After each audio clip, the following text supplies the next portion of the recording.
Women, I'm going to admit something here. I hate to admit it. I'm a very liberated woman of the new millennium, but in all my years of counseling both male and female, I learned early on, men are so much better at getting their needs met. How many women would agree with that? If a guy has a need, he goes after it, doesn't worry about it, doesn't feel guilty about it, he just moves on, gets it met, goes to the next step, correct? Let me give you a little example. Let's do a little role play in here. Let's pretend all the men in the audience, you're my husband. You and I are happily married. This has been a difficult year of work, though. The last 2 weeks, very stressful.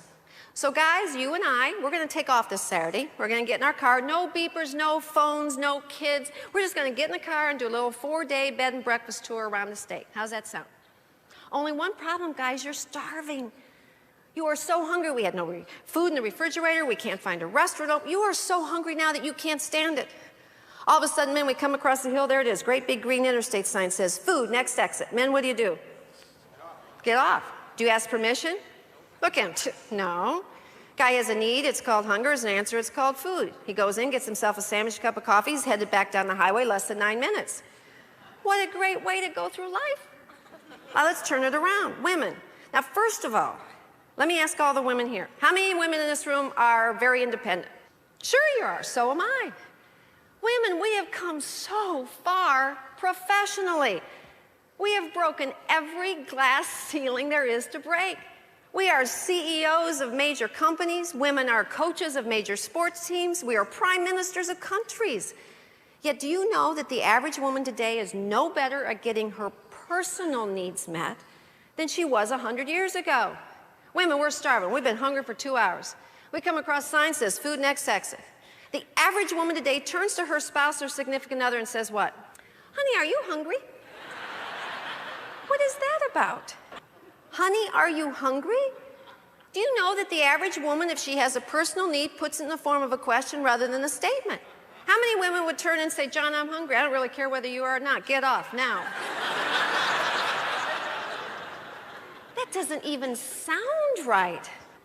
Women, every time you put a personal need in the form of a question rather than making an assertive statement, you're underestimating the male brain. Let's now discuss the male brain. The male brain is awesome, complex, exquisite. In fact, the only analogy I can give to the male brain is a computer, which is the most amazing invention in the history of mankind. But like a computer, there's no software been invented that we could insert into a computer that will allow the computer to read the hidden message beneath the literal inputted information. How many men in this room would say you're fairly literal? Sure you are. We say, honey, are you hungry? His computer brain says, no, I'm not. Thanks for asking. He keeps driving, we pass the exit. Next food, 78 miles. Okay, women, what do we do now? If he didn't love us enough to read our minds and know what we meant to say, even though we never said it, what do? Oh, pout. There's a little look. We learned it when we were 2. Goes like this. And we're going to teach him a little lesson, aren't we? We're going to give him the silent treatment. Are there any men in here that have ever once or twice received the silent treatment? Women, that's your biggest mistake. Haven't you figured out it takes the average man 1 hour to realize you're not speaking?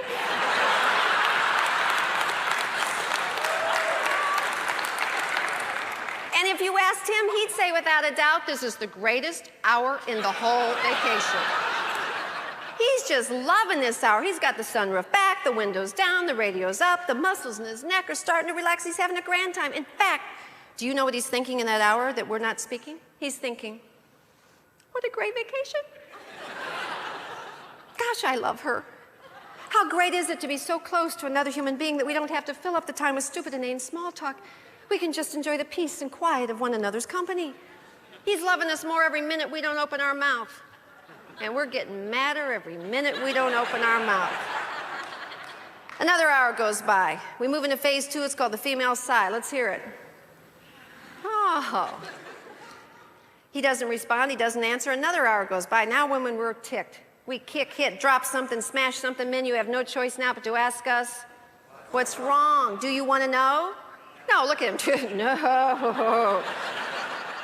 Man could go the rest of his life not know the answer to this question. Bless his heart, why does he ask? I always say to women, how do you know if a guy loves you? And they go, he says I love you. No, he could say that and not even mean it. You want to know whether the man in your life cares about you, truly cares about you? Does he ever ask you these two words, what's wrong? Because I'm going to tell you something, women.